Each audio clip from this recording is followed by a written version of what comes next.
Hey Gamebrew fans, thanks for listening and thanks for being a part of the 2-year anniversary episode of the Gamebrew Podcast. A major part of everything we do here at the Gamebrew is based on your feedback and topic suggestions, and we really appreciate that. But we need more of your help. Right now, don't wait. Hop on over to iTunes or wherever you get your podcast from and leave us a review.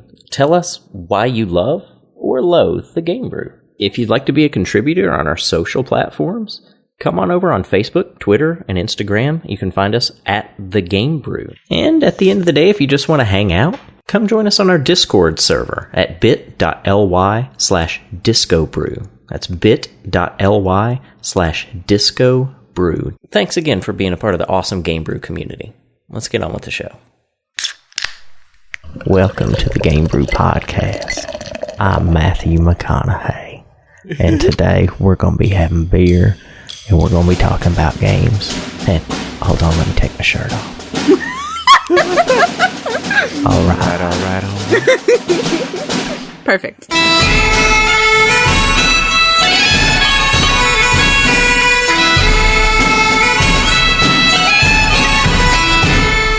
Hello and welcome to episode 52 of the Gamebrew Podcast. I am your host, Ian Atlas Richard, and I'm here with Chris Connor McManus Wrights. You know what we need, man? Some rope. Dan Murphy McManus Rotz.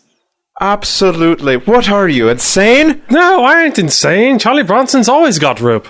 What? Yeah, he's always got a lot of rope strapped around him in the movies.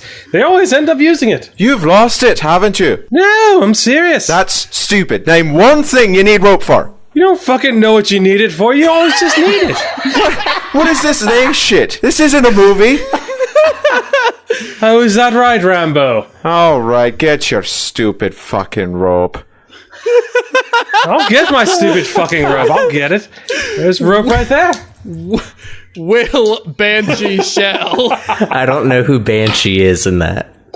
Like OG X-Men, man. What?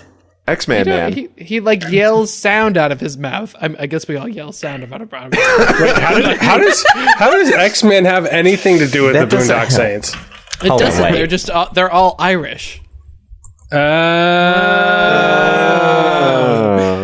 And Allison Shamrock Van Devender. Speaking of oppressed Marvel Irish characters, does you. anyone know Shamrock? No. No, only today. That's the only time. Yeah, it's true. It's true. Poor Molly. You could have been like Domino because she's lucky. oh. Yeah, but Domino's not Irish. She's not Irish. But she's lucky. Like, She's lucky. Molly Fitzgerald has some gorgeous red hair. I'm just going to say I would be lucky to be her. So today on the first half of the show, we are celebrating our cotton anniversary. 2 years, ladies and gentlemen.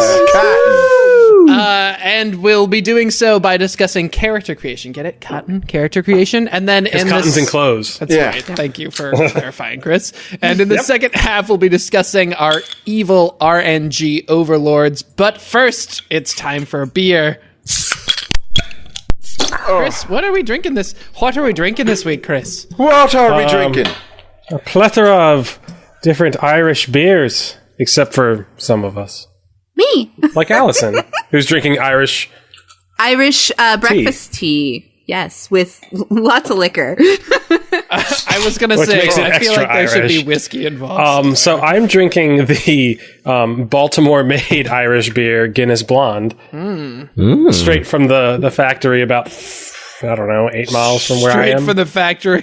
Pulled it out of the tap yourself. Pulled it right out. Right out of the tap. Got to wait for mine to settle a little bit. And I believe here. we had this before, and it's still good. And it's still good. I am It's fine. drinking the Guinness Extra-Stout, which is different from Draft. Is it shorter and more girthy? Because Hold it's on. extra stout? Let me check. You know, there's a little bit more alcohol on it than the regular Draft. Mm-hmm. It doesn't have quite as much of that chocolatey flavor that stouts sometimes have. So if you're not into like a chocolatey coffee, I mean, it's still got that sort of coffee bitterness, but it's not chocolatey at all. And I would say somewhat more IBUs than the Draft. It's nice. I like it. Will, what are you drinking? I'm drinking because like all the actual Irish stuff was gone. So I picked up Highland Brewing Oatmeal Porter. You're telling me that you couldn't go down to the local convenience store and get some Mickeys? Is that what you're telling me? I was at Food City, and they have all the beer at the Food City, but they normally have Smithwick's. Not today. When did you try to today? On St. Patrick's Day, you tried to buy Irish beer.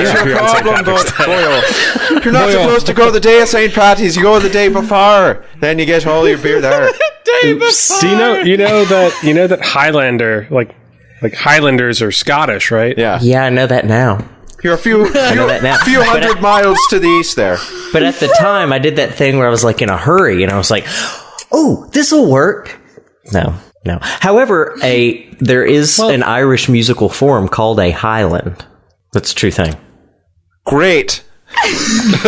Totally checks out. All right. Allison, Well, I like that you tried. That's what matters. I made an effort. Tell me about this tea/liquor abomination that you're drinking over there. Yeah, I've got Jameson and Bailey's and just Irish breakfast tea. So, isn't this usually like an Irish coffee thing? well, why not though? Why not tea? Why not tea? Why not tea? I definitely think that like Bailey's goes into coffee, right? But I don't know. I just don't like coffee. Also, you're inspiring me to think of different ways that I can include liquor in my daily routine. Because tea is kind of part of my daily routine. So like maybe you could get like toothpaste that has liquor in it, so you're just getting hammered as you're brushing your teeth. Well, sometimes it does have alcohol in it. I mean, like Listerine has alcohol in it. So there we go.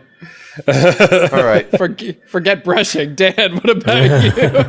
Well, we're going to do a little cheers here. Just a little toast for St. Paddy's Day, because I'm about to do an Irish car bomb, which I will be continuing to do throughout the podcast. We call this a fun one. Is this a good idea, Dan? No. Everybody raise not a your good glasses. idea. It's a great idea. It's a great idea. All right, here we go. Ready? When we drink, we get drunk. When we get drunk, we fall asleep.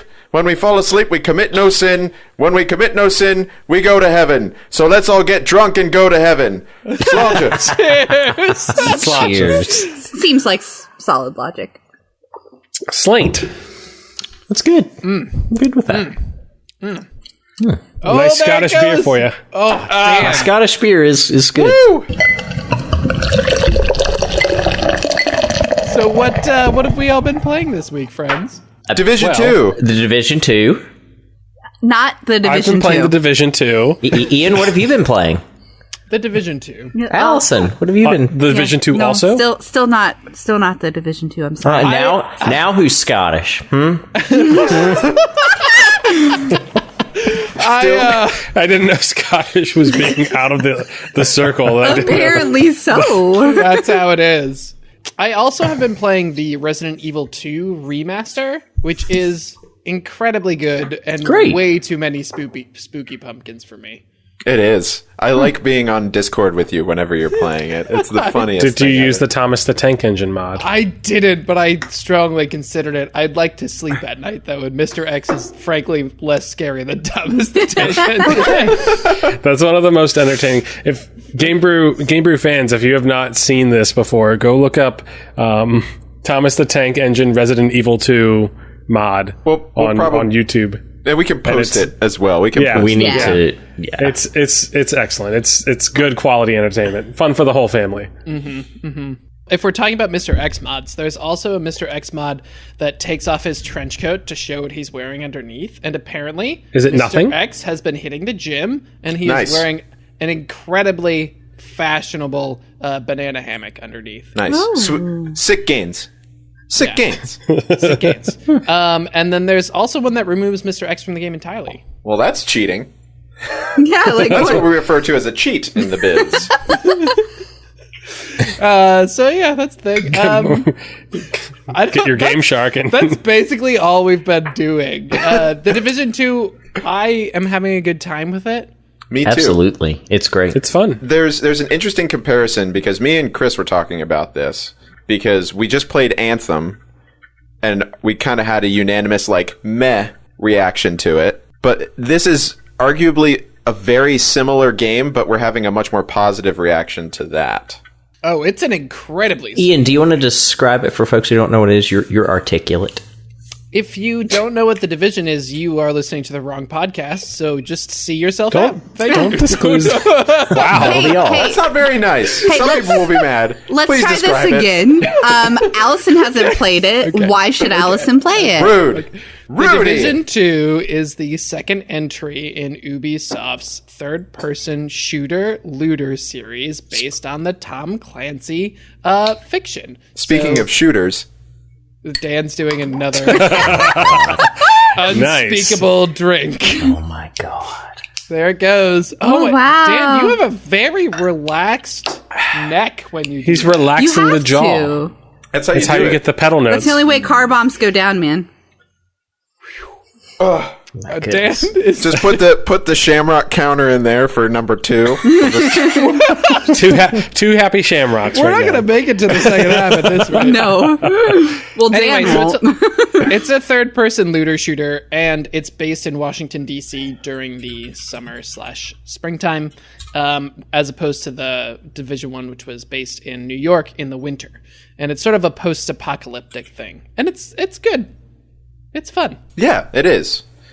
It's much improved from the first one. The first thing I noticed when I started playing this one was how good the guns feel and sound. Like it's almost like it's very tactile in the way they shoot, and the sounds are better. And I don't feel like I'm holding a Red Ryder BB gun in this one, where I kind of did in the first one, if that makes any sense. It's just more oomph to it, and it's a little more engaging that way. Will, did you play much of the first one recently? Recently, no. It's been several months. Ubisoft did a ton of work on that game to kind of bring it up to speed, and like it didn't have a good launch. And kind of had a bad reputation from the start, but I think that they spent a lot of time and money trying to fix it. They definitely did. So I don't know if they did anything towards exactly what you were saying, but I think that it was in a much better spot than probably the last time you saw it. Awesome. Now, I think they earned a lot of respect with the way they handled that. This game almost feels like if the Division 1 had literally just kept developing over time, which is probably what Ubisoft did, but it feels really good. The shooting is fun. The abilities are meaningful. I do wish that you could use them more, though. The cooldowns seem awfully long. Well, yeah, we haven't gotten to this part yet. At this point, we're roughly around level 9, 10, 11, something like that, as a group. But we will be finding more mods for the abilities, so that'll like reduce the cooldown time, add some extra effects to it, that kind of stuff. Also, I know that like if you end effects early, sometimes you can cut the time in half, which is smart. It's a smart addition. Yeah. I want to just point out my favorite thing is they're doing the loot right, because that's one of the big complaints people had with Anthem is it's just there was almost no loot, and the loot that you did get was like okay. It was a lot of like generic stuff. It wasn't exciting. Yeah. This one, I'm like, every time I find something that's blue, I'm like, oh, blue stuff. Or I find something that's purple, I'm like, oh, purple stuff. Haven't found any yellow stuff. Chris, and you just get a legendary drop like the first 15 minutes. Everyone got that. Yeah, that was a... That's Lullaby. That's you have it. You just haven't probably have it. It's just in your cache. Yeah, this has been compared to Anthem a lot, and... It's because it came out so close together. I kind of feel like that's because it came out just at a similar time frame. I mean, it is similar in regard, but I not read that in several places. I don't know that I would have made that comparison of my own accord. Did you play Anthem at all? No. Just read and that sort of thing. But I don't know. You guys have played it. Is it a fair comparison between the two? Yeah, I mean, they're both looter shooters. Apples to apples and... It's the same. They're all in the same like genre as Destiny, and Anthem. I guess in my mind, I keep first-person shooters separate from third. I don't know why. But I mean, it's besides perspective, they have the same mechanics. Do they? Is there much story to this? Because I really loved Tom Clancy books actually. So that's one of the things that draws me to the game. So I was interested to know if it's really just like the multiplayer or if there's a good story there. Well, it's a continuation of the story from the first one, which is the story is there's a bioterrorist attack on Black Friday. On Black Friday, and it's like attached to the money that people are exchanging, and so it basically starts wiping out people. So this is like further down the road. It's kind of like a post-apocalyptic thing, but there's still like some like rough structuring. The government is still trying to rein in everything, because there's lots of like factions and stuff like that. It's probably a little bit more like Far Cry than anything else, but voice acting is terrible. But voice acting is really bad. I think what's compelling about the storytelling is like the little kind of bits that you pick up and find up on the way, and the way that they've actually made the world change and reflect their vision of what would happen in this circumstance. Right. So I would be a little bit afraid to say there's good storytelling, but the world building definitely is there. Yeah. Got it. Cool. Well, and what's interesting is that it really doesn't deviate from the formula that Ubisoft uses for Far Cry and for Assassin's Creed, as far as unlocking different areas as you get more experienced, and kind of getting like the one central thing and then finding more things to do, and then having to do all the things in that area, and then going to another area and doing the same thing. Yeah. I like that. And like they've been criticized for that in the past for those games, but for this, people like it. And I kind of find that interesting. And I was thinking about that, like why is it more acceptable here when it's basically the same thing? You know, I don't notice, and I wonder if this has something to do with it. When I'm playing The Division, I don't notice I'm in a new or different environment because it's all city. And the first one was like this for me. It really made no never mind to me which level grouping area I was in. It all kind of had a similar feel. The only big difference really is the enemy difficulty that you're fighting, and maybe the number of enemies and the type of loot and the level of loot that you're going to get. But I wonder if that won't wear thin after a while, unless they start to do some other kind of updates to the game, or I don't know. It all feels the same, so I wonder if that's not why. Who cares? Because there's no. That's actually reason. An interesting comparison to Anthem too, because I felt like an Anthem, like the environments are really beautiful, and I could like tell you about a couple of distinct places that I've been in Anthem, and so far, even though it's Washington DC, it really does feel like streets and buildings and cars parked all over the place. Yeah, it doesn't feel like DC. Well, I mean, I think they're reserving the bigger landmarks for important missions. Like me and Dan did a mission at the American History Museum. That was fun, and that was really awesome. That was a fun one. And so that like stood out in my mind. So I'm like looking forward to more of those. Yeah, those will be good. I can't wait. Or like the monuments. Like I want to duke it out with a bunch of people in front of the giant statue of like Abraham Lincoln. Or that, yeah. Yeah. That would be fun. The Lincoln Memorial. A shootout at the Lincoln Memorial would be epic. Oh my god, that would be a great name for a movie. We're going to do it. Shootout at the Lincoln Memorial. So I finished up Doom. So yeah. And then I also played a game called The Room 2. Ooh, good series. Yeah, so it's a really good.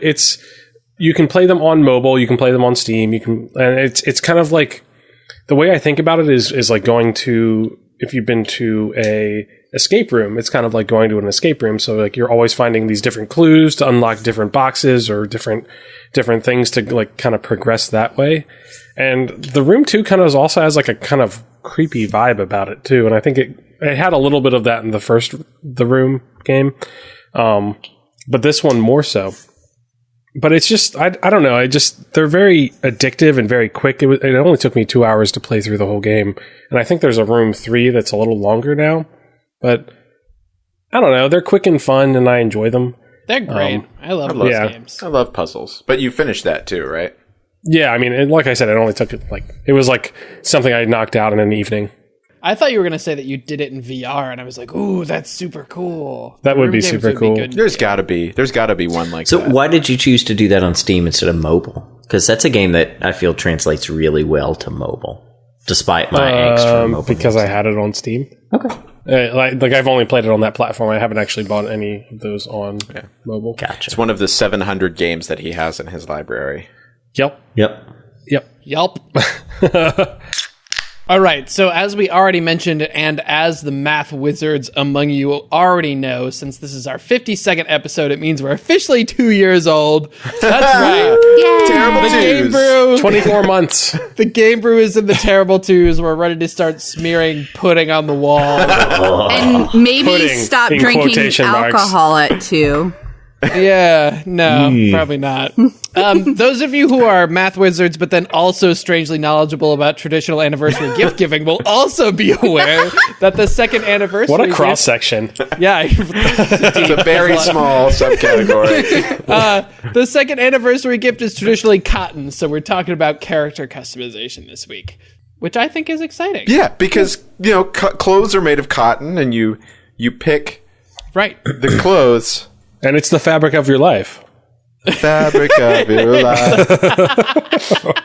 So what gets you guys into character customization? Because I am very picky and choosy. I don't know that picky is the right word. I don't gravitate towards it on certain games. I'll just ignore it and don't care. But on others, like The Division, I love it. Like, I found a pair of yellow sunglasses. I was like, I got to stop what I'm doing right now and put these yellow sunglasses on. And I found some dog tags. Like, I'm putting my dog tags on. But I don't feel that way in other games, and I'm not quite sure why that is. I think it's the ability to kind of make, like, at the beginning of a lot of games, all of your characters just sound, or not sound, all of your characters look the same, like pretty much the same. There's only so many different combinations for the most part in a lot of games. Slightly jacked white dudes, just so slightly many jacked white dude, slightly jacked Asian dude, slightly jacked black dude. It's all over the place. Get crazy. But like with character customization, when you find like that piece of clothing, you get to start being able to, make it your own. And I think that's the big thing. I think the one thing, whenever we made our characters in Division 2, the first thing that everybody said whenever they started playing with me was like, "Oh my god, it looks like you!" and that's what I do with every single character, is I make it me in a video game, just being video game stuff. If it's ever since Tony Hawk's Pro Skater, whenever you could put glasses on your dude, and I was like, "That's me. I'm skateboarding. Look at me." Dan, I have 2 questions for you. Yeah. Why do you do that? Or why do you think you do that? What about that is satisfying to you? And in games where you can't customize your character, do you feel less connected to them? Well, you kind of answered the first question with the second question, because the answer to the first question is because I kind of, it's like an escape. So I think it's kind of cool to be like, hey, look, it's me. I'm the star of the movie. I'm the main character in this novel, or it's a video game in this instance. So I'm the main character in this video game. So this stuff is happening to me. I get to have sex with that blue alien later. It's going to be crazy. But I'm just thinking about the smells, and I'm very afraid. No, but I mean, that's really, it's what it is. I really like that. I really like that aesthetic where it gives you the ability to be in the game, and things. Whenever it's like I can't customize it to be exactly like me, that's okay too. Then I just make, I don't know, sometimes it's like a just dude who I'm like, this would be the main character in this story. Like I do that in Skyrim all the time, where I'm thinking, who's going to be the main character in the story that I'm creating right now? Oh, I see. Yeah. Interesting. Yeah. So I think about it in like the grand scheme. I'm like, I want it to be this guy, So I think that's my philosophy. That's a word. I'm kind of similar to Dan, and I like to customize characters in games because it makes me feel more attached to what's going on to that character. But I usually make it a better version of me. Like Impossible. Impossible. Dan gets the brownie points. He's my favorite this podcast. Okay. You just wait now. But like usually I make my character have bright red hair, because if I could change my hair color, it'd either be blue or red. So that's what I would want. You can change your hair color. I can't, though, in my job. You have to have, like, natural colors. Oh, fuck that. What are they going to do, fire you? Yeah, it's a weird environment. But I'm just saying, like if I could do those things, like, I'd have rainbow-colored hair. And I usually make, like, a similar character every time because it has red hair and it'll always have green eyes, which my eyes change colors, actually. So mine do too. Yeah, my favorite's when they go green. Like, I love it when they go green. So I always make my character have green eyes. Yeah, so if I can't, it doesn't really make a difference to me, as long as the reason I can't make my own character is important to the story. Like, if it's like, I have to be this person because he does things, then I love it. But if there's no reason I don't have that customization, I really desire it, especially as a girl gamer, because I want to at least relate to the sex of my character if I can. Allison, do you feel like character customization equally serves male and female gamers? Yeah, absolutely.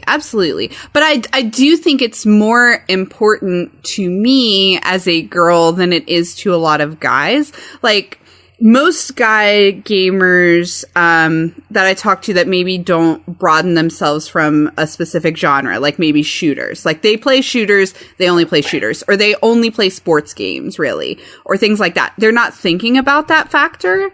But those games are also usually with a male lead that they're playing. Even if it's a character who's a real sports person. Like, it's a dude. But in games where it doesn't matter at all, I want the option to be a girl, because then I can relate.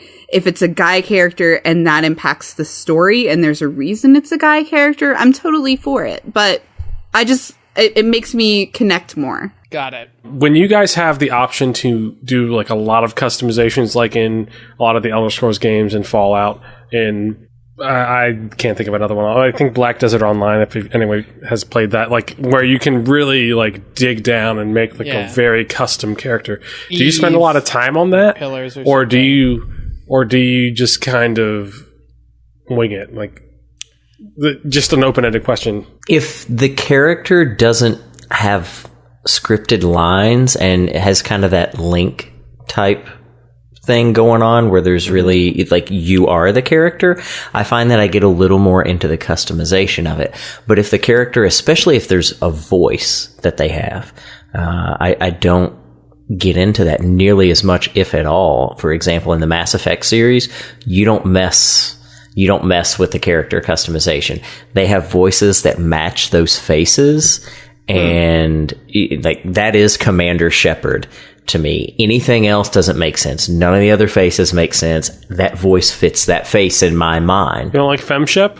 Well, I mean, either way, like, the voice fits, and that's it. So I was going to say, like, the reason I ask is because for me, when I am making a character in those games, I usually, like, I try to make someone that kind of looks like me, and then I end up just kind of doing a random, because I just get overwhelmed with all the options, and, like, it's sometimes just too much. And I feel like a lot of people can get really into customizing their character, but for me, it's just too much for me. But, like, I do enjoy, like getting the different armors and kind of getting the armors that I think are cool. But, like, I don't know. It's just, it's really weird. You got to have a more generic face like me, and then you're perfect. I kind of have a controversial opinion that I think I'm going to throw myself on top of and see what happens. Oh, put the controversial opinion music in here.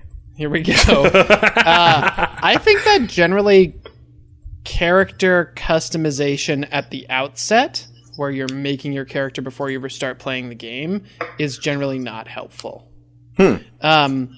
Interesting.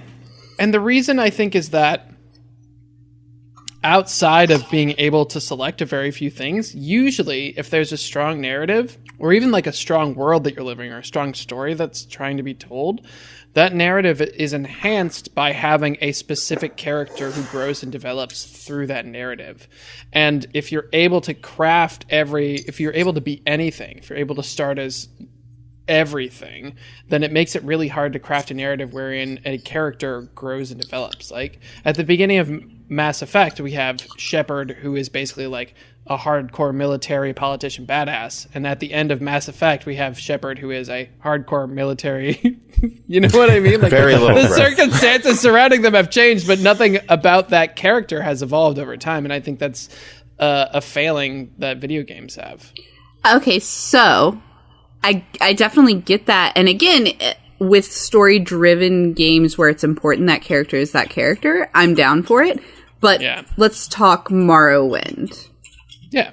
So let's talk Morrowind. Like, it's a big open world where there are all these different like societies and cultures sort of intersecting. And correct. If you couldn't make your character right with that exact same story, that exact same open world, would you feel attached to your character at all?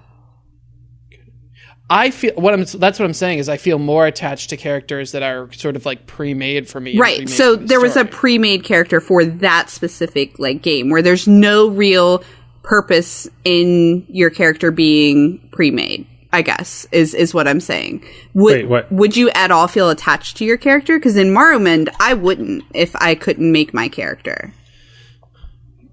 So I'm saying, like, yes, I do feel more attached to characters that are pre-created, even in games where it's maybe not the main character isn't the highlight of the show. Like in Morrowind and Skyrim and most of the Elder Scrolls title, like the world is the highlight of the show, right? Mm-hmm. You're there for the world itself. I just think it's more interesting to interact with that world if there are a certain set of circumstances that when you as a character walk into them are different. Like if you're a Dark Elf in Morrowind and like, I actually probably not. Probably an Argonian. If you're an Argonian in Morrowind, it doesn't really matter. Like your circumstances don't really change. It's not like when you walk into a non-Argonian shop, people are like, "Get the fuck out of here, you street garbage." No, but in real, like the Elder Scrolls lore, that would probably happen in certain circumstances. I believe in that game they do have a propensity to dislike you more. So like you have to work harder to make them like you. Like a token stat wherein you have to build it up more. And that to me isn't as compelling as like if you knew you were going to be an Argonian, building a story around an Argonian.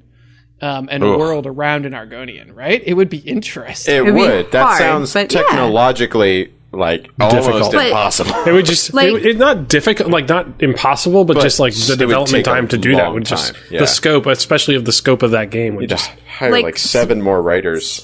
Specifically, that game for sure. I remember sitting in my basement after I got it, and Casey, my best friend, came over, and the poor girl had to sit behind me, and I told her, I was like, don't come over, because I just got this new game, and she did anyway. So she sat. Awesome. She doesn't like many video games, she likes The Sims, that's it. So she sat behind me and watched me. It's kind of like The Sims. Rest in peace, Sims. Yeah. Rest in peace. Watched me literally character create for a whole night. I'm not even joking, because there were so many little bars, and that was the first game that really let me do it. A lot of little bars. A lot of little bars going back and forth. No matter what you did, you ended up with a face that was just the wrong shape. It was. No, that was Oblivion. That was that was the potato.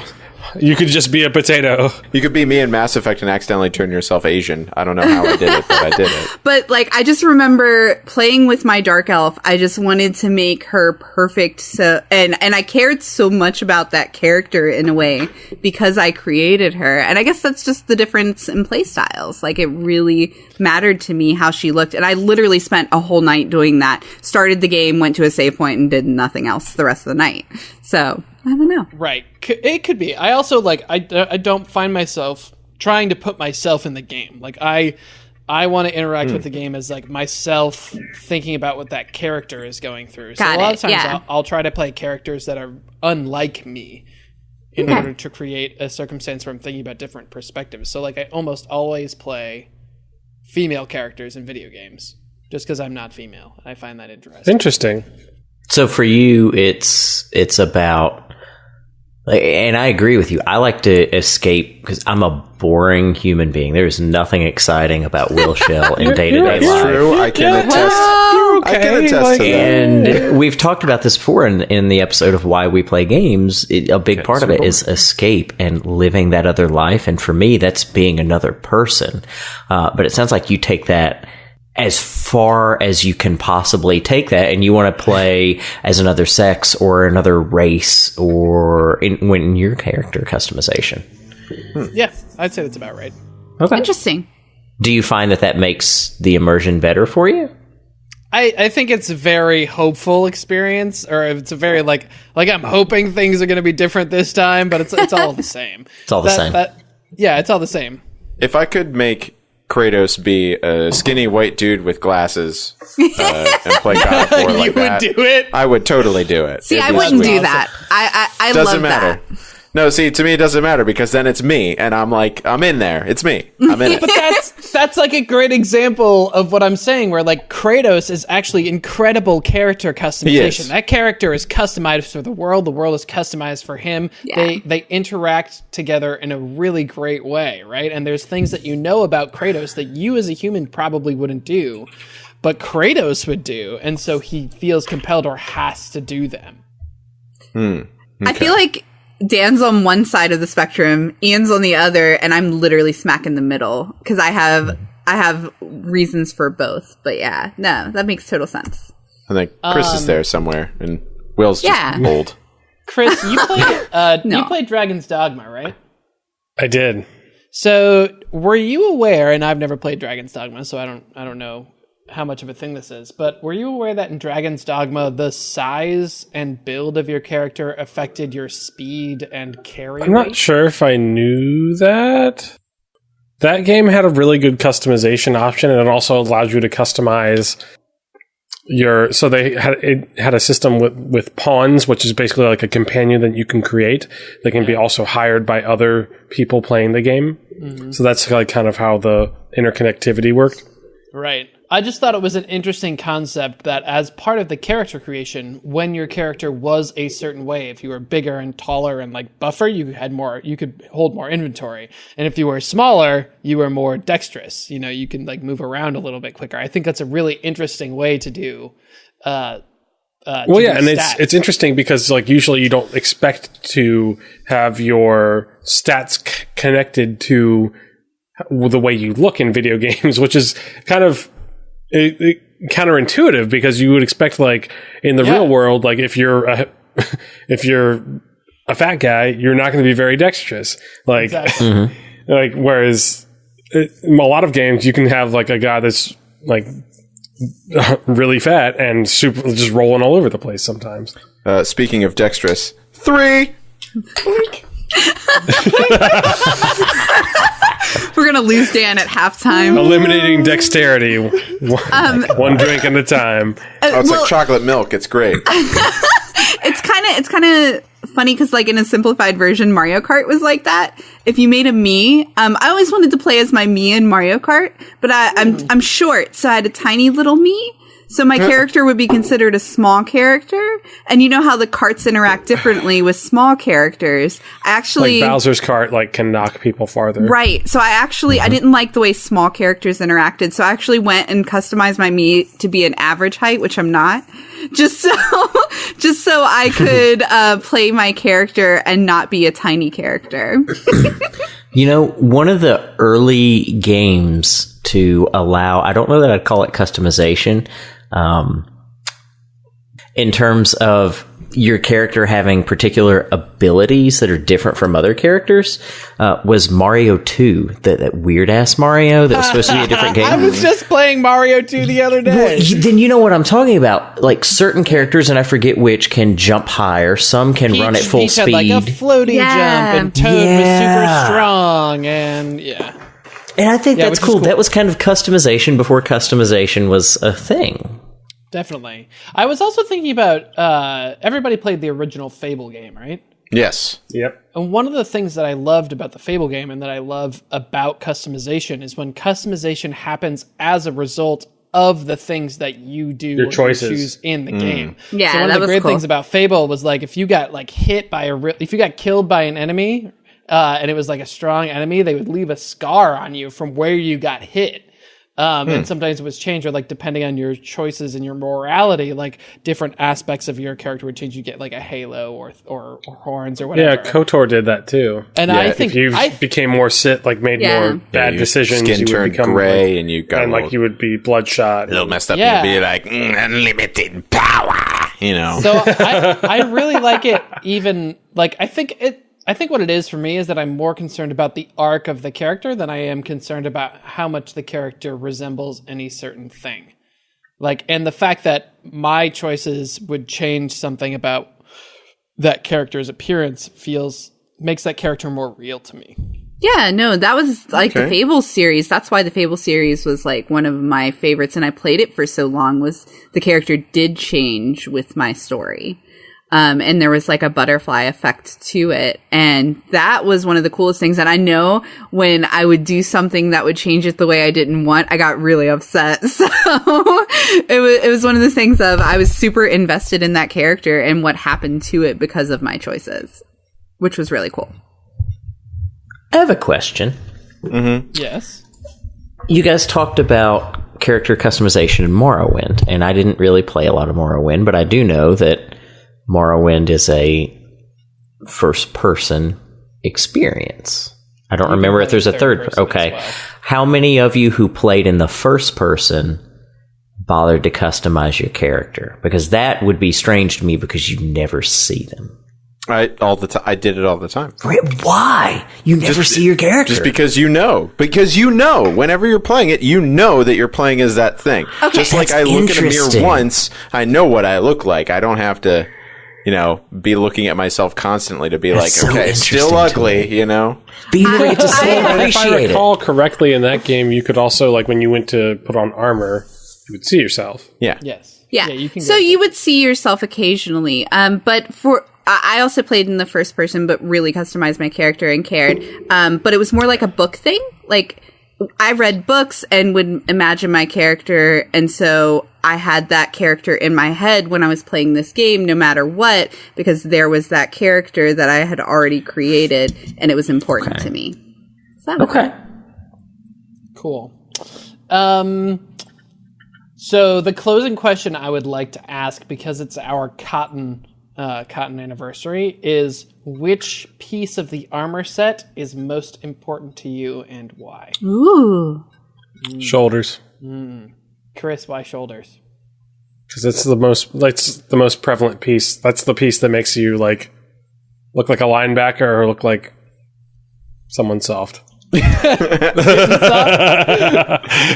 the way, for not all Badger of you Tough out there who are looking for the opposite of kitten soft, we've decided on Badger Tough. Badger Tough. Thanks, Division 2. Thanks, Division. Dan, what's the most important piece of clothing for your character and why? I'm going pants. Bring me my brown pants. Bring me my brown. Just because there's a time to know when you got to wear them, and just pants, because you got to know when there's a time to wear them and when there's a time to not wear them. Am I right? Ooh. High five. Pants are I really thought you would say fingerless gloves, just because I know you're such a big fan. I do love fingerless gloves, but not the most important part to me. Allison. Helm. Always helm for me, because in most games, it's either gonna if it's an item you see, it's going to cover your face or not cover your face. And the face of the character is really important to me, again, because I'm so in my head with that character. So especially in WoW, I remember vividly if I got a new armor piece and put it on my character that made her not what I wanted visually anymore, that item was going to be turned off, so you didn't see it anymore. So yeah, when they changed that and made it harder to do, it was very frustrating for me, because you need a cool helm to keep that face intact. That's my second. Wheel. The main body armor. Like your chest piece? Chest piece, torso armor. Because it's the most visible. Okay. And it's protects all your vital organs except for your brain. So one would say the most vital organs. It is important to Will what covers his titties. Yes, it is. It's very important. I think I'm going to go with head as well, just because, there's not a lot of variety up here, so you need something to spice things up. It's true. Variety is the spice of life. That is so are hats. Oh. Yeah. Yes. Yeah, make that a t-shirt, somebody, please. All right, Gamebrew friends, that's where we're going to end the first half. If you have a favorite piece of armor that you want to shout out to us, you can do it on the Facebook, Instagram, or Twitter. When we come back, we are going to talk about the RNG gods, their wrath, and what we do to appease them. Stick with us.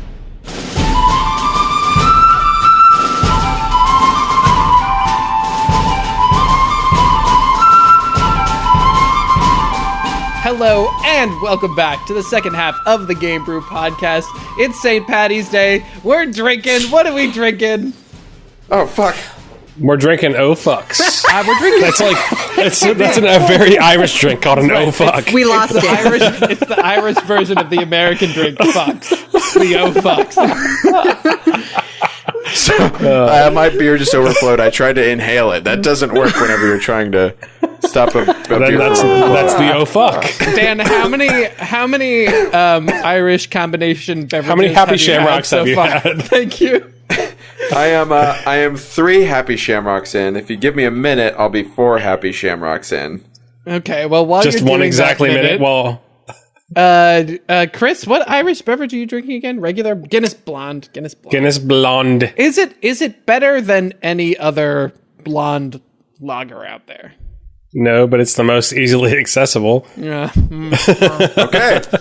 No, Works I mean, on 2 it's levels. good. It's fine. Like it's not like it's genre. Like it fits the genre very well. So like, right. Just like Guinness is like the most defining stout. This is like a very blonde. Like I'm just saying, like, what does it take for you to have a lager that stands out from the crowd of lagers? I don't know. I mean, there's like some really That's a good question. What Chris is saying is that gentlemen don't prefer blondes. That is not true. Also, 4!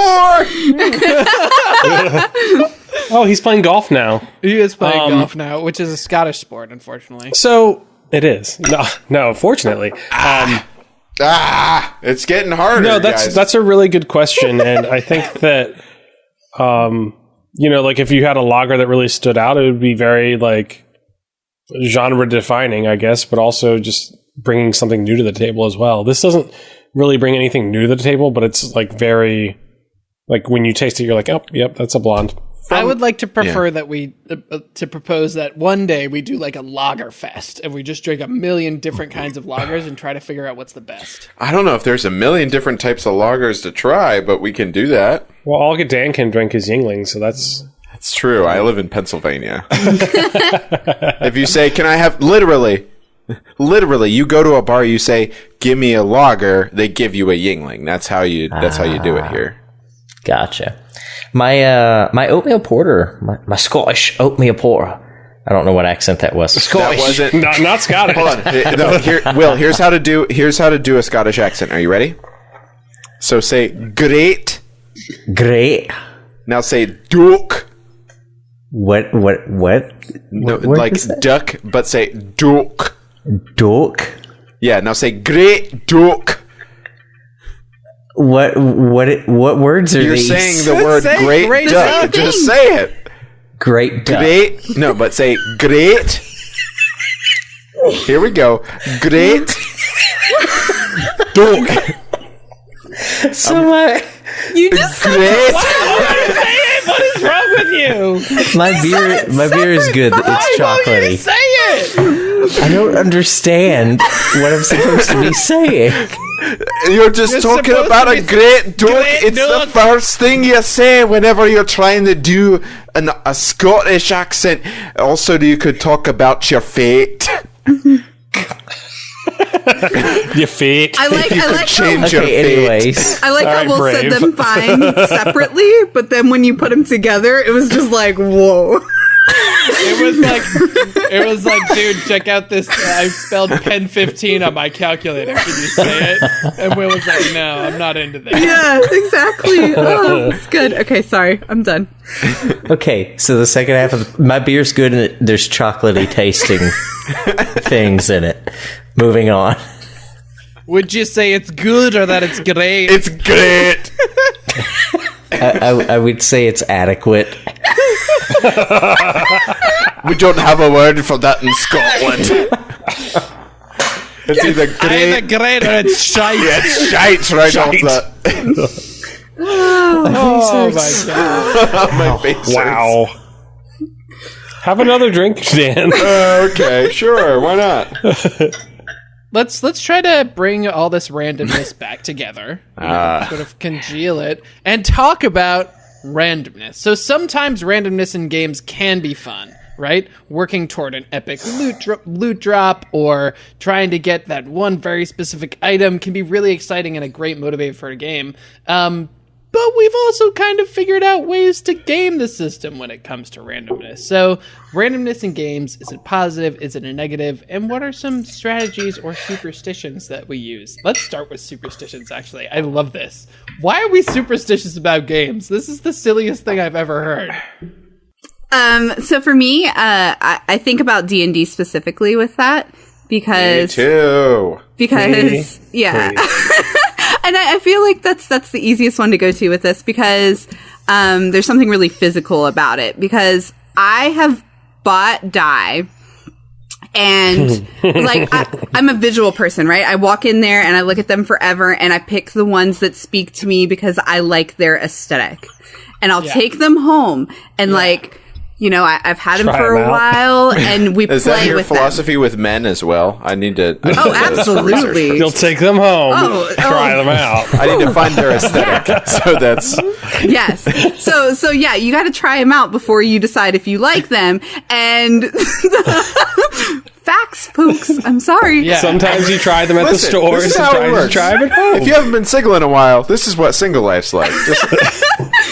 So you try the die, and if they consistently fail you, then it's not a good fit. Wow, finding a good die is like finding a good man. Yeah. You try it out, and if it consistently fails you, you get rid of it. Am I wrong?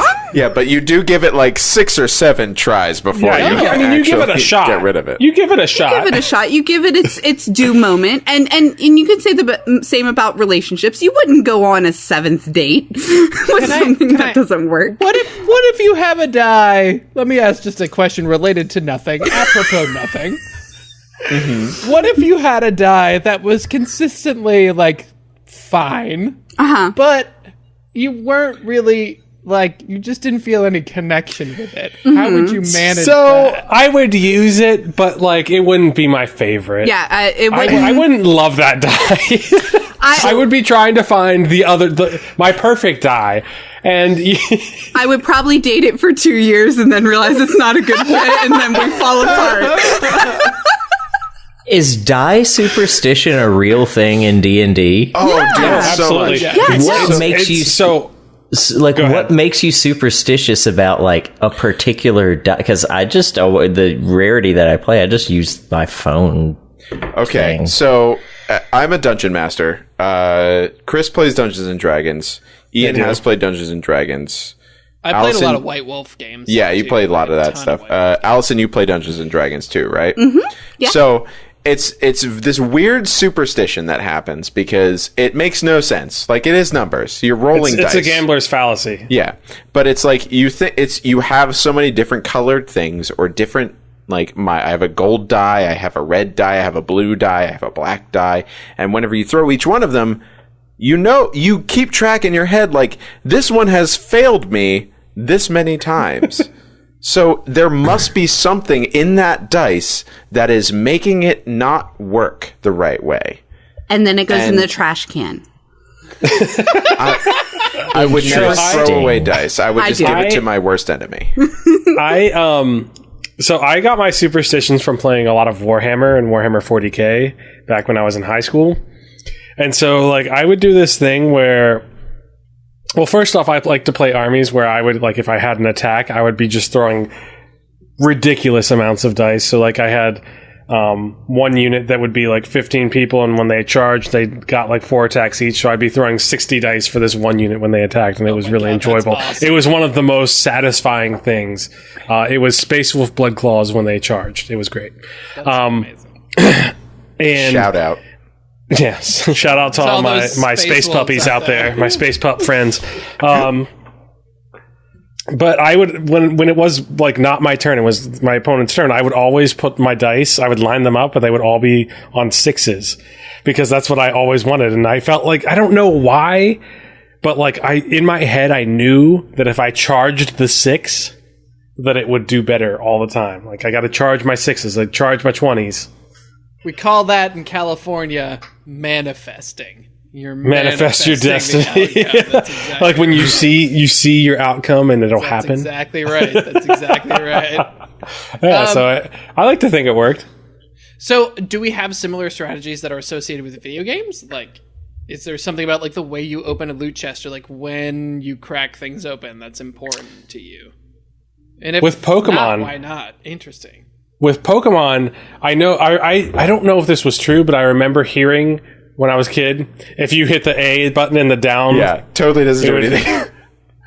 But I still do it. I know. Every time. I know, me too. Hit B as fast as you can, just because it's like, oh, I'm going to catch it. Because I hit B as fast as I possibly can. But it's hard to say that it doesn't. Well, how do you know it doesn't help? Well, I mean, me personally, no idea. I have no idea whether or not it helps. I'm still going to do it. Like it or not. Exactly. But I'm sure there's a developer somewhere who can be like, oh yeah, if you press A about 75 times, you're gonna get the best outcome possible for that. I definitely always have low expectations when I open loot crates. Like, I'm expecting nothing because I have really bad luck. So, yeah, when I get something good, it's hyper exciting. But I literally open them like I'm opening nothing.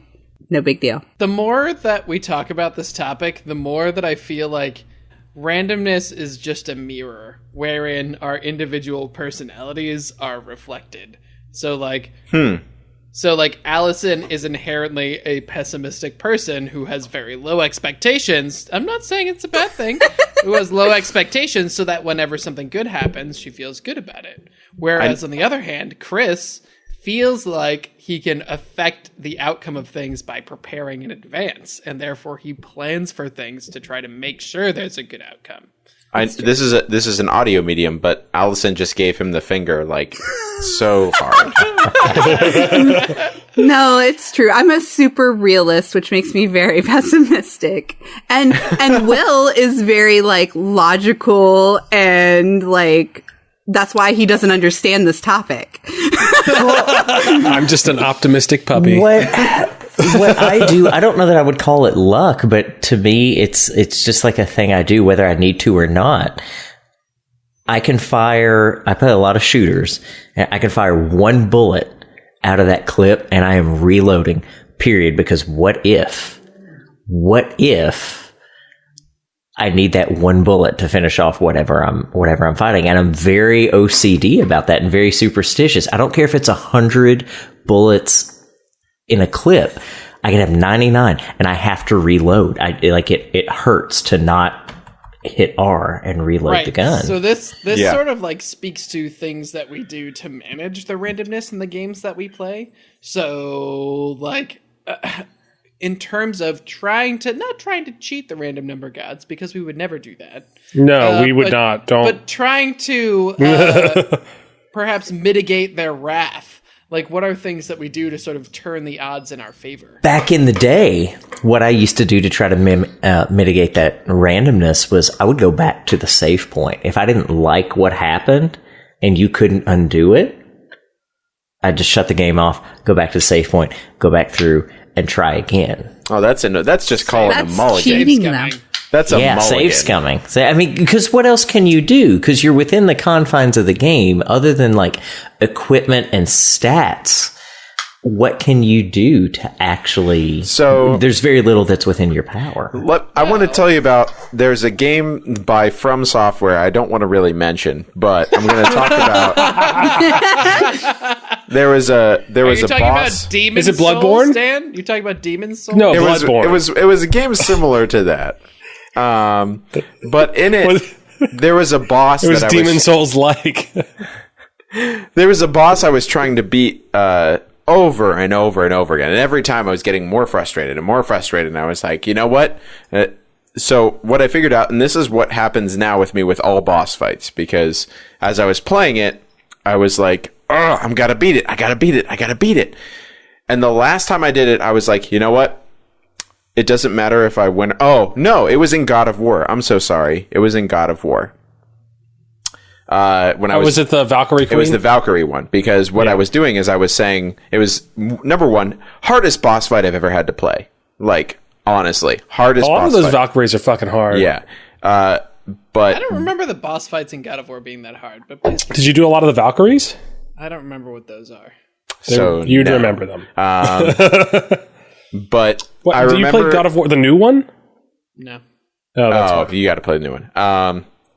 But in this boss fight, I had done it probably on that evening. I had probably done it like 25 or 30 times.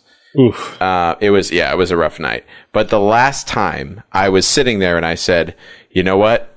I don't even care what I do. I really got to go to bed. I'm just going to do this last one, and that's it. And on that last one is when I finally beat that boss. So from now on, anytime that I play a boss level that I'm having trouble with, I go, you know what?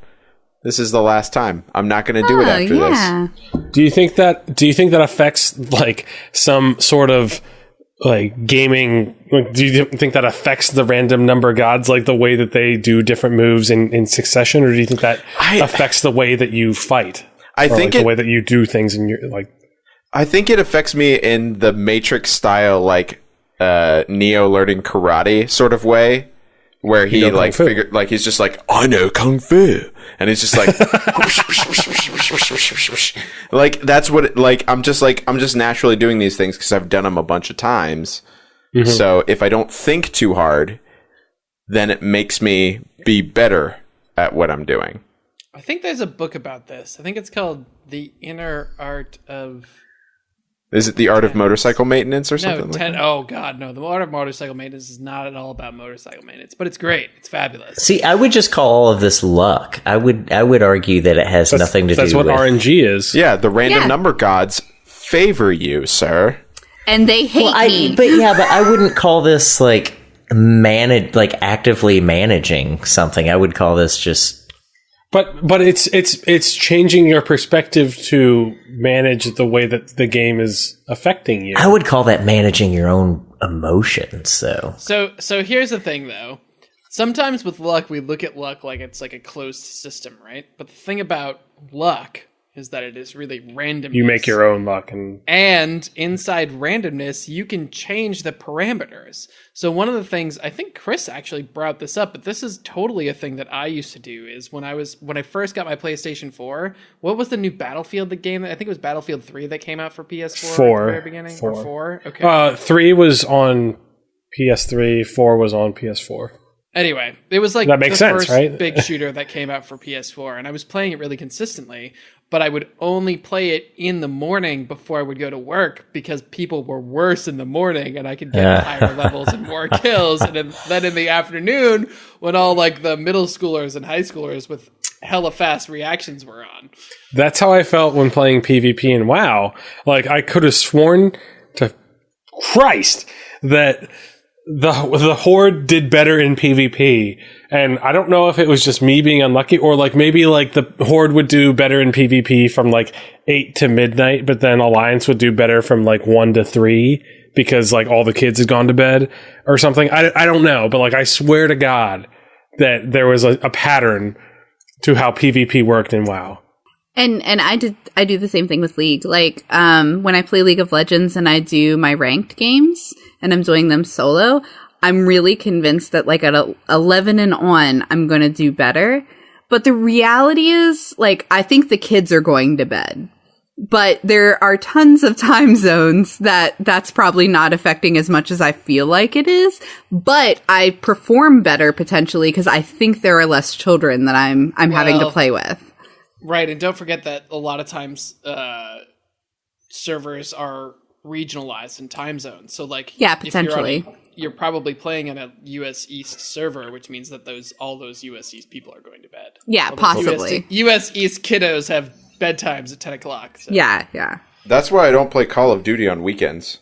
My brother-in-law always wants to play Call of Duty on weekends, and I never do it because that's when all the 12-year-olds are on, and I can't compete with the 12-year-olds. They have nothing better to do. You know? Or maybe it's all in our heads, and we I've just got a full-time job, and I have to meet women. They don't have to give a shit about any of that. Or maybe it's all in our heads. Who knows? No, it's not. It's not all in our heads. Also, 5! Oh, no. One of the things that I think is interesting is that even games that rely pretty heavily on randomness have been developed in such a way to protect from over-randomization. So you look at games like Diablo comes to mind, where at a certain point they patched it so that if you played for a certain length of time, your chance of having an epic loot drop was really was boosted much, much higher. And so in the same way there's like this attraction to randomness as a way to manage things, there's also an understanding that too much random can be destructive. That's a good point. I mean, like, you don't want to have players that are like spending hundreds or a good amount of time trying to get some fucking get some fucking loot and then getting nothing. And like you want to have some reward for that, because it's like you said, it's destructive if it's not, because that's going to just ruin the fan base. If you have a guy that's been playing for 20 hours and he hasn't gotten an epic drop, then he's going to get turned off. It's especially for those kind of games. It's part of the turn on is getting that carrot on a stick, like next drop. Isn't that the current problem with Anthem, the new thing that came up? Yes, very much so. One of the current problems. I mean, right, there's right. many The new current thing. problems. Making a company, aside from making a company that does story-based games, make a game that's not story-based. Yeah, it's no, they just tell the story while explosions are happening. They tell the story when the explosions aren't happening, which is the problem.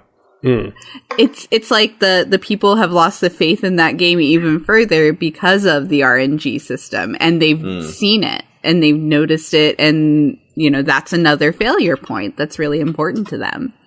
Yeah, it's true. Poor Anthem. Burr. Also, Hearthstone is a game that's really suffered from what some people view as too much RNG. Yeah, a lot of the cards and effects in Hearthstone are unpredictable, and so sometimes they can feel really overpowered because they're doing what you hope they will do, and other times they can feel useless because they're not doing what you hope they will do. So the card design feels much more about managing what the expectation is and the chance that it'll pay off on that expectation, and much less about designing a balanced card.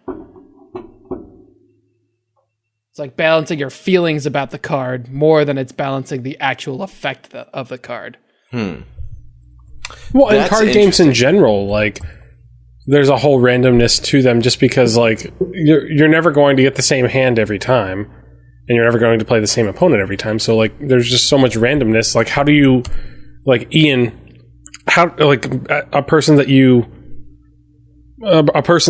Ian, you're a person that plays a lot of card games online, especially. Like, how do you mitigate the randomness of cards? I mean, in card games, RNG is just something that you have to accept. And honestly, like, the difference in RNG the way you mitigate randomness in card games is by choosing the card game that you want to play.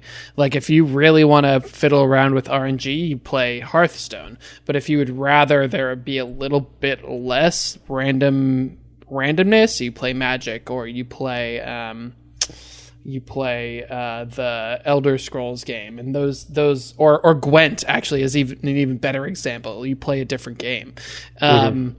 Magic to me is the one that manages to kind of shoot the gap the best, where there is like a fair amount of like random outcome, especially because it uses lands instead of like a constantly building mana pool. That introduces its own level of randomness. So you might not get any lands, and that's a big problem. Right. Or you might get a perfect curve, and that's great. But Magic sort of handles it in a way that makes it feel okay, and it gives you enough clues to sort of figure out how many lands you need. Can you explain all of those words you just used, because I didn't understand any of them? Well, Dan, you're 5 Irish shamrocks in, so I think No. I'm gonna side with the regular people who don't play card collecting games. Oh, I'm sorry. Wait, so what did I say? I apologize. No. I'm sorry, Allison. I agree, except that like Magic can be that way, is one of the things that you said that it wasn't. It really is in your play style. I had a friend who would really go against RNG and build these really crazy decks. For somebody who doesn't even know card games, it would be high cost. So that could be mana in a game or anything. Something that's really high cost, and there's not a high likelihood you would get those things. He had like a 5-color dragon deck back before. And I mean, before there were double color. So you have to get exactly the right cards, exactly the right time. But if you pull it off. Oh, if he pulled it off, he destroyed. It's like the Ocean's 11 of fucking card games. Yeah, we would do a free-for-all where we'd have a bunch of decks out, and he would be over there with his dragon deck, and everyone would ignore him because he's got nothing out. He can't put anything out because he's just hoping for he's hoping everyone leaves him alone. He's hoping for the right amount of mana so he can literally throw a couple cards down and win the game no matter what happened from there on out. And that was him banking on that RNG, really. While the rest of us were maybe playing fast decks where we got a lot of creatures out and we were doing a lot of things. Weenies. Yeah. But I think all card games suffer from that, and that's one of the things I struggle with card games because I think I'm very unlucky. So I'll a lot of times not build decks I want to build because I'm scared that I won't get what I need. Like I'll be mana starved, land starved in games, and I'm just like, I can't play this deck. Like it made so much sense in my head, and it should work, but it's not. I think the other thing that you do in card games to mitigate RNG is you just play a lot. Like if your deck wins 55% of the time, that's a great deck. Sure, yeah. But you have to play a lot of games in order to find out that that's the case. Will, what do you think? About which part of that? No, I mean, like, what do you think about? I mean, how much randomness can you handle in a game and it feels good, and why?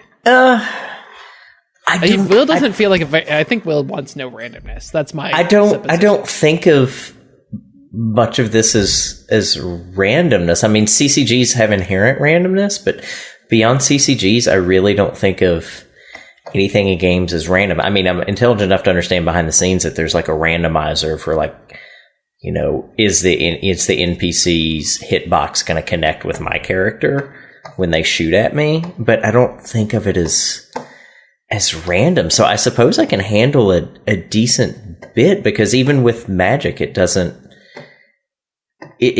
bother me that much because I get to create my deck around the card or cards that I want in playstyle that I want to be using. And I don't find myself particularly frustrated beyond a normal level of frustration when I don't get the cards that I need, because I know that my deck's designed to sort of mitigate that randomness, and it doesn't bother me. Hey, you know what bothers Dan has me? Something to say. Yeah, you know what bothers me is that I haven't done an Irish car bomb in a hot minute. So, what number was I on, guys? You were at 6, I think. Yeah, you're at 6 now. This is 6. All right. No. Well, here we go. Go ahead. 6. While he's doing that, what I was going to say was that brought up a kind of idea for me. Like, are we bothered by randomness in video games? I know, bringing back Morrowind, which we talked about earlier, one of the things that bothered me the most about that game is the randomness of hitting people in that game, to the point that I don't enjoy it because I played Oblivion and Skyrim and enjoyed those more, because whenever I swung and actually physically hit people in that game, I hit them. Whereas in Morrowind, there's a chance I'll miss because it follows D&D rules a little closer. I would say I'm not bothered by it. I don't notice it as until this conversation. I never noticed of or thought of randomness in games. That's why the Game Brew is here, just to open your eyes, man. Just never noticed. Open your soul. I think we need to force Will to play D&D so he understands randomness a little better. No, I mean, I've played it and I get randomness. I mean, Will also, has played D&D with me. I play a halfling, a stout halfling, so I'm lucky, which is probably one of the most useful skills in all of D&D. It's really useful. It's ridiculous. I've rolled so many as a dungeon ones. master, that is the most annoying thing in the whole world. Whenever somebody's just like, "That's a 1, I'm going to re-roll that because I'm lucky." No, I'm just like, whenever I'm doing it while I'm playing, I'm just like, well, good thing I'm lucky, and continue on. And then I just go, shit. One of the things that comes to mind is Dwarf Fortress. Did you guys ever play Dwarf Fortress? No, it's coming to Steam. It's coming to Steam with graphics. It's also coming to the list of games we're not allowed to talk about anymore soon. Okay. Ian. So, one of the great things about Dwarf Fortress is that it's incredibly random, but it's run by systems. So, at the beginning of the game, even on my fairly new computer, it takes like a good 20 seconds or so, because it's actually generating an entire world, and not just an entire world, but an entire history of that world. So like there are components where like the dwarves each have gods, and the gods like all interact, but they all interact in an entirely different way for each Dwarf Fortress world that you create, which is really cool. And then there's an entire back history to what your dwarves are doing that you basically never ever interact with again, but it's there. And something about the randomness of that makes it feel new in a way that I think is special. That's interesting. Yeah, I still wouldn't notice that as randomness. Like that to me is similar to, I mean, I understand that it's random, but because it's a game, it's just playing the game and you just react. I'm reactionary, I think. It's the same as an RTS to me, I think. I'm just going to react to whatever happens. Will, have you done any like gambling, like gone to like the blackjack or any of that kind of stuff? Yeah. Roulette. Because that's like the epitome of randomness. Well, yeah, it's random, but I go in, I just go in, you know, the few times I've been to Vegas, I just had a set amount of money. I was like, I'm going to lose this money. And whether I won or lost, I mean, I just don't actively think of it as random. I just think of it as, oh, that happened. Okay. Right. But in blackjack, if you get a 15, if on the table you have a 15, what do? You stay on 15. What? You stay on 15. You do not. On 15 or higher, you stay, statistically speaking, if I'm not mistaken. On 15 you do not stay on 15. You do not I don't stay know on that 15. you hit on 15. You hit on 15. You're trying to get to you. There is a high chance of losing on 15. Yeah. 15's kind of There's a high chance of losing on 16. Well, but oh my gosh, okay, we're not going to talk about blackjack theory because I don't think any of us are well versed. Well, but generally, this is kind of the thing though, is that with blackjack, you could say like, I've got a 15. If I hit on this and I get a good number, then it's 21. If I don't, then maybe they get lower. But it's about thinking about those random number gods, like the random things that are going to happen. That actually feels not like randomness, but more like math to me. I mean, basically, blackjack is one of the only games that you can actually play as a quote-unquote fair game at a casino, because you can actually learn the rules and learn the cards enough, and if you're keeping track of the deck about how many face cards have been played, you can actually think out to what the probabilities are. Whereas a game like Roulette, yeah, it's basically like, who fucking cares? Put whatever money you want down, whatever. It doesn't matter. Just put it on black. That's all you got to do.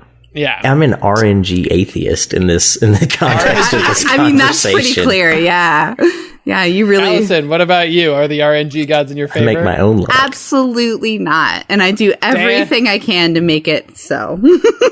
Dan.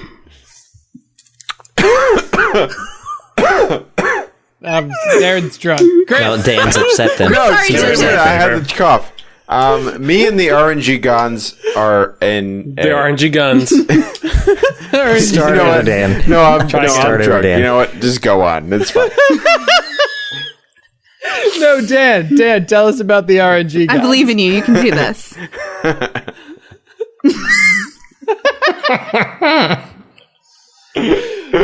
Yes or no? Go. Oh, God. Whew.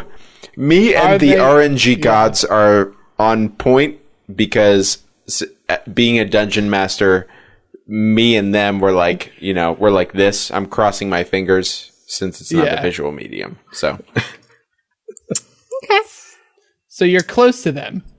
Yes, we are. We're very close. Chris. I believe that me and the RNG gods are tight.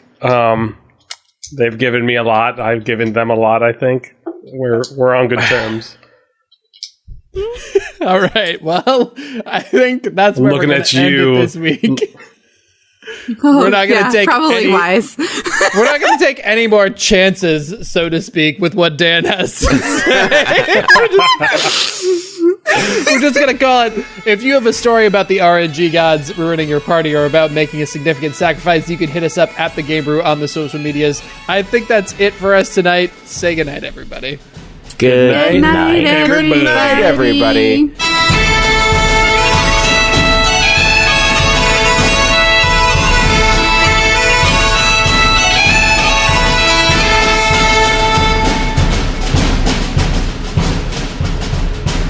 I'm going to stand up to see how drunk I am. I'm also going to go get a glass of water.